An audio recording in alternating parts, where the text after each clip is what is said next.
Hi everyone. Hey, hello. Welcome to the Emily and Michael show. My name is Emily. Today I'm talking with my loving husband Michael about one way to make your love relationship rock solid. Welcome, Michael. Thanks a lot, my loving wife. It's great that you stress loving so much. Yes, a couple of words about us. We are Emily and Michael, and we are happily married for 10 years. We share our experience about making our relationship rock solid and playful with other couples over here and in coaching and on our blog. So this is a show where we're answering questions and talking about random topics. Yeah. So when I tell you I love you, what is your response? Yeah, what is my response? A couple of years ago, I would have probably just replied, I love you too. And I think it's a good response. Nowadays, I would probably go a bit deeper. I would say, you're so wonderful. I really love you too. It's really awkward to say that live on camera, but it's really what is working for us. And there are so many ways to express that you love your spouse. There are words, there are actions, this kind of words, that kind of words, and so on. And all of them, or pretty much all of them, are understood by your spouse and by everybody on a logical level. I say, I love you. What does it mean? Well, I love you. But a lot of them, they are not understood on the emotional level by certain people. I mean, for many people, I can tell them, I love you all day long, but it doesn't feel like the real deal. For them, it's probably different. They need to hear something different. They need to see actions. There is something, some sort of disconnect. The heart doesn't understand it, and that what it's about, because the heart is actually what makes the relationship stable, what makes it rock solid in the end. Yeah. So why is stabilizing a relationship a critical topic for fellow people? Why should they pay attention in this area? Yeah. We always suggest to couples to make their relationship rock solid and playful, and feeling loved is a synonym for feeling safe. When you love me, then I feel safe with you. No harm is coming from your side. I can be open with you. I can be playful with you. Outside of our relationship, I can have enemies. The world can be bad, whatever.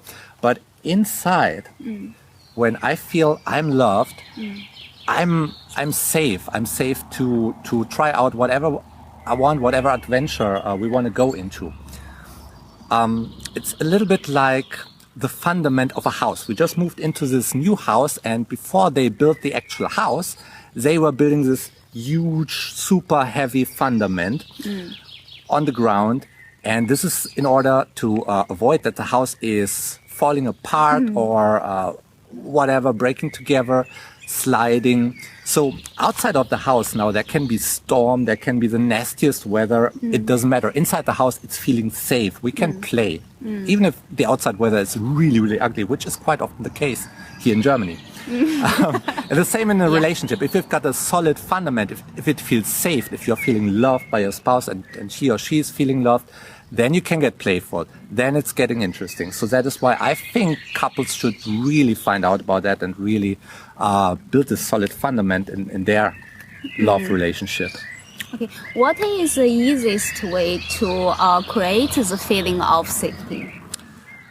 The easiest way is to express love to your spouse in the way that your spouse understands it on the emotional level, the way that your spouse understands it with her heart.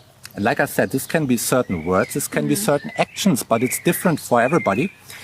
And we base our thing that we coach usually on a great book by Dr. Chapman. It's called The 5 Love Languages, and that's a classic book in that range. And in this book, Dr. Chapman, he provides a model for these different kinds of words and actions, and he calls it the 5 love languages. And yeah, I think it's a great book. The only little problem that I have got with this book is that Dr. Chapman presses his religious views a little bit onto the reader, which I find unnecessary. I mean, people can use the right words and actions for their spouses, whatever they believe. It really doesn't matter.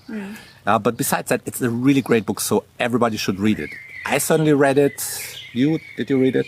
I listened to the audiobook. Okay, so everybody should read it or listen to the audiobook. It's really great information, and I think that information is key. So what does Dr. Chapman suggest couples to do? The suggestion in this book is, first of all, to understand his concept.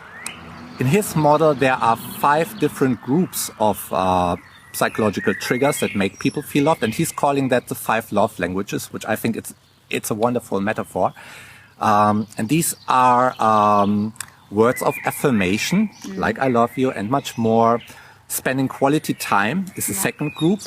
Receiving gifts is the third group that might make people feel loved. Then acts of service. It's the fourth group. And physical touch, an important one for us. It's the fifth group. And there are kind of many dialects within these groups, but these are the core 5 groups. So he wants couples to understand it and then to find out what is the love language of your spouse, and then supply a lot of triggers in this love language daily, multiple times daily, and and this way make your spouse really feeling loved, and he or she will reciprocate. So that is like an upward spiral in the relationship, which we have seen working quite often.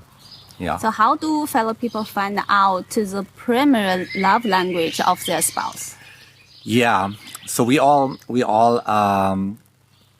understand one primary love language according to him, which is the stuff that we learned when we were young.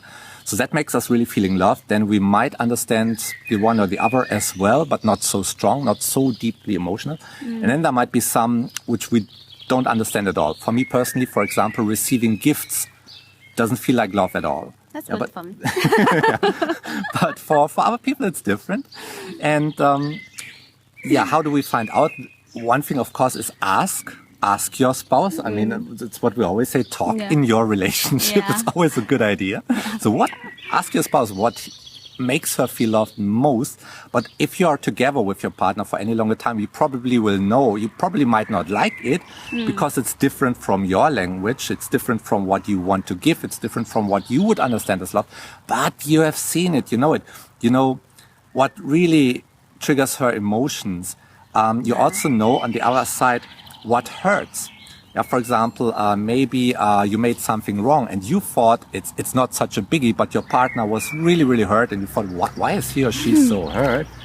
And that's a good indication for something which is part of your partner's love language. So for her, it's the thing that causes the emotional trigger, but it's not part of your love language. Yeah, it's very often the case. Couples have different languages, but it doesn't matter so much.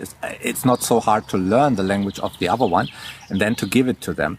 It's probably feeling a little bit awkward in the very beginning. If, like, let's say your partner likes physical touch, that is her love language, and you're just not a toucher, it might feel awkward in the beginning, but just do it. I mean, she will love it or he will love it, and you will get the rewards. And sooner than anything, it's natural for you, and also for your partner. So that is his approach. And then he also says, check how you make progress in your relationship. He has got this image of a love tank, something like a state of emotion, a tank which is full, and then we're feeling really good. Or it's empty, we have an empty love tank, we don't get our triggers, and then we are feeling hurt, then it's feeling not nice. Or another way is just tell your partner what you need or what you feel good. Don't let him to guess. You can tell it to your partner, obviously. that would be the most direct way. And then just check, does it work? Is your love tank filled up? If not, you still need to find out more about your love language. If it's filling up, then you are on the right way. Yeah. Can you give us an example of how different love language used by fellow people? Yeah, we had a lot of examples. probably what comes to mind is something from last week. Last week we were talking about closing optional resorts and how they can be great for playful couples, but how they can also be a disaster for a holiday if couples are not prepared or they don't talk the same language. And in the discussions about that, one of our fellow people, he suggested, or she suggested, when you're at such a resort, then tell your spouse, I love you, and tell it to him or her very often. And I think that's a good suggestion. Yeah. I mean, we tell each other, I love you very often, Yes. and it feels good. Yeah. I think it's good for everybody. Then 2 days later, I was talking to a good friend of mine, and he had listened to a relationship coaching CD. And he told me if there was one takeaway from the CD, then it was the tip, just kiss and smooch very often. Yeah, just kiss and smooch really often. And it feels good. And I think that's a good tip. Yeah. But how can it be that one is suggesting saying I love you very often, the other one is kissing and smooching very often? That is his tip. So this is coming from people with different love languages. And like I said, there are a lot of people that we can tell I love you all day long. It doesn't make them feel love. And random kissing and smooching is for others something that doesn't make them feeling love. Different. And let's make an example of us. If we are, let's say, in a closing optional resort and we are getting ready for dinner, which in such a resort is a time when you meet other couples at the table, you start flirting with them. It really lays the tracks for everything that's still to come that evening in the dance club at night. So this is the point in time where you really need to stick together as a couple. Yeah? I mean, you start flirting with other people. that is something which really calls for some extra love. Yeah. Right? And stable. And stableness in the relationship. Exactly. I mean, if your relationship is unstable, you're at the dinner table, start flirting with the other hot couple. Not good. Huh? So, yeah, at that moment, it would be great to supply some extra trigger. And let's say we are getting ready, you jumped into your short black dress. At that point in time, even though we say I love you very often, I probably wouldn't just say I love you.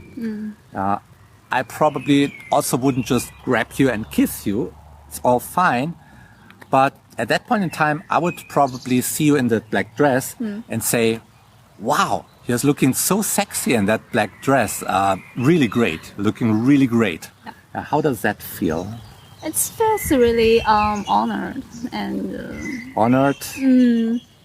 Loved to be loved. Loved? Yes. Yeah. And proud of you. Are proud of me. Yeah. It shows you my pride. Yeah. So probably people watching this video probably can guess what your love language is. Your primary love language. What is it? It's words. Words, huh? Words of affirmation. Words. So that is why with such a compliment, I can do a lot for your ego. It goes a long way. Yeah, for other people, it would be different. So yeah, that would be one example. Yeah. Thank you, Michael, for bringing up this concept, to explaining us this concept. You're welcome. Thanks for having me. So thank you, fellow people. Oh yeah, one thing. Yeah. Where can the fellow people find out the book we were talking about? The book from Dr. Chapman, yes. I will post a link to this book in the show notes. I will post this video on our blog, emilyandmichael.tv. And underneath the video, I will post a link to this book because really everybody should read it or listen to it. And on the blog, you can also download our little PDF guide for starting a conversation with other couples if you want to get more playful. So download that one. And yeah, I think that's a wrap. That's it for this week. If you've got questions, any questions in terms of couple or love relationship and playfulness, please post it in the comments and we might pick it up. And if we've got questions, we go live next Sunday again and answer them. All right. Yeah. Thank you for joining us. Thanks for joining us. Have fun with your fellow people. Bye. Bye-bye.